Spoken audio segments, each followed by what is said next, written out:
very, very warm welcome to the launch of the Oxfordshire Hub and the 10th anniversary. Because we are naturally a charity, we're very tight, so we do two things at once, thereby we only have to hire this wonderful facility just the once.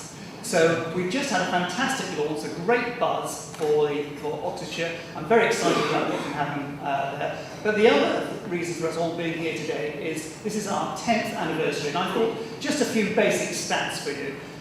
We've started something like 900 businesses over the 10 years. But what's most exciting is most of those businesses are still operating. 77% of those loans, they're typically about £4,000, are repaid. So we generated something like 900 businesses, and we've done that for less than £3 million. Our total cost about £7 million.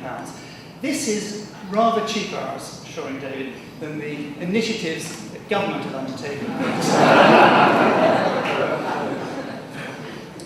Now, I heard about 3 years ago that a certain MP for Whitney wished that there was a microloan organisation in West Oxfordshire, and wheels will move extremely fast. Within a year, we'd already started talking to West Oxfordshire. It took another 2 years to get to the point of launch. I'm happy to say that point has arrived. We've done our first 2 loans, and we're now firmly underway.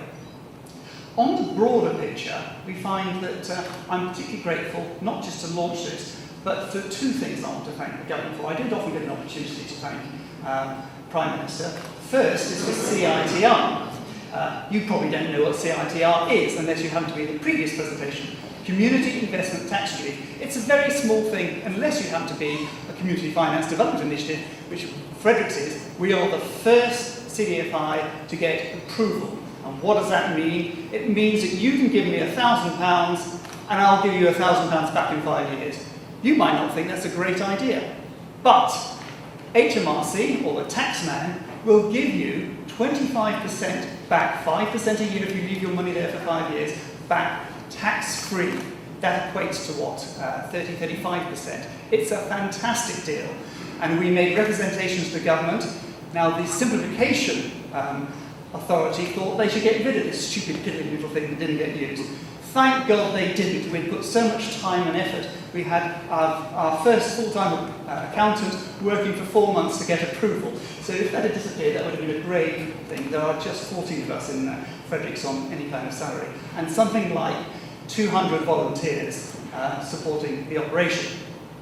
So that was the first thing, CITR I want to thank. But the second point I'd like to thank David for is the fact that he's been pushing, at some considerable cost perhaps, the big society. Why do I think that's really important as a charity?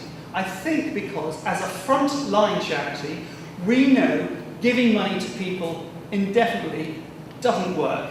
It's not good for them, it's not good for the country, it's not good for enterprise. What we need is incentives as human beings to work. So I'm delighted he's been pushing the big society. It is not sustainable to keep carrying on. I think there are 352,000 homes where no one has ever worked. I think the stat is 68% of those people don't want to work. Thank you very much. This isn't sustainable. So I don't think it's good for them. And I'd like to go back to what Octavia Hill noticed is we need discipline, we need moral purpose, but we need compassion at the same time. And if we combine those, and if we can put into effect in our local hubs here in Oxford and across the country, I think we can make a better society, a bigger society, and a better world. Thank you. Dave.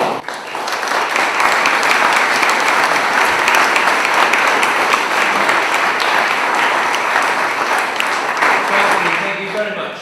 It's great to be back at Blenheim, one of the smaller, more modest homes in my constituency. And I'd like to have a very happy 10th anniversary to the Fredericks Foundation. It's also my 10th anniversary as Member of Parliament for West Oxfordshire.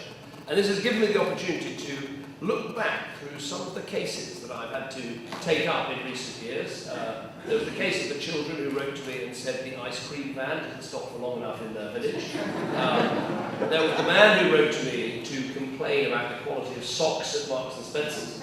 And my favourite, actually, a woman who writes to me every year asking if I can go around and trim her lavender bushes. I'm saving that for the second half of the Parliament.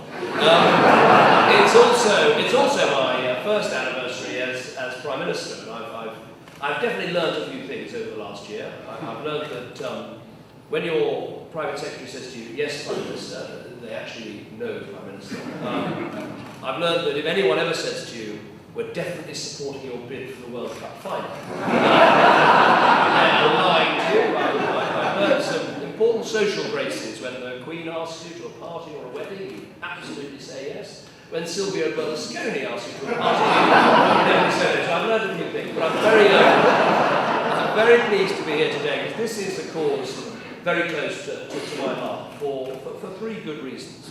The first is that we desperately need in our country a private sector-led recovery. And it's quite obvious that the government can't pump up the economy again with extra spending or extra tax reductions, because the government's run out of money. We have got a budget deficit that's about the same size as Greece, and we all see what's happening in Greece today. So there's no great fiscal stimulus the government can give to the economy. We couldn't get our interest rates much lower if we tried. So there's no more monetary stimulus we can give to our economy. The stimulus our economy needs is new businesses to establish, new businesses to set up, new businesses to get going, to invest and employ. And for all the difficult times we've had over the last year, actually there's one, I think, quite stunning statistic, and that is that there are 530,000 more jobs in the private sector today than there were a year ago. And that far outweighs the loss of 140,000 jobs in the public sector.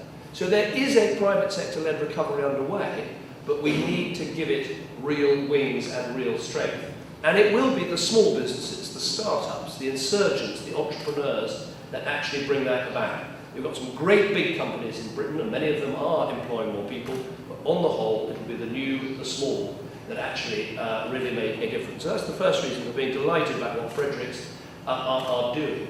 The second is, I think that in this case, small is actually quite beautiful. Of course, we've got a banking industry that we need to get back on the road of making loans again to businesses. Of course, we've got the success of the City of London and the financial institutions that are there. But actually, I think there's something great about an organisation like Fredericks that goes into different areas and is then established locally and is using the tax break that we put in the budget to lend to new businesses, and not just to lend them money, but to give them advice and support along the way.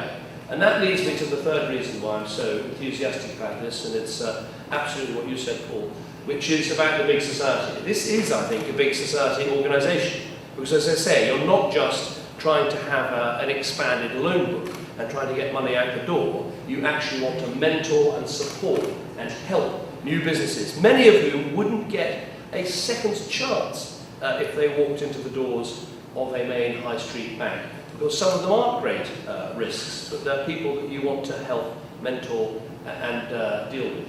I'm delighted that West Oxfordshire District Council and Will Barton, the officer responsible for small business, is giving this such strong support. We are a very business-friendly part of the world. This is a part of the world where we don't have large public sector employers. We don't have that many really large employers. What we do have is great entrepreneurs, small businesses, strivers, crafters and workers, and people who want to get on and do the right thing. That's what West Oxfordshire is all about. Fredericks will fit in perfectly. So a very, very warm welcome. It's great that you've started in this wonderful place today here in Blenheim, but we're looking forward to seeing you lending money, getting businesses going and firing up the engines of our private sector. So as someone who's celebrating both a 1st and a 10th birthday today, very, very best wishes with everything you're going to do. Thank you very much indeed.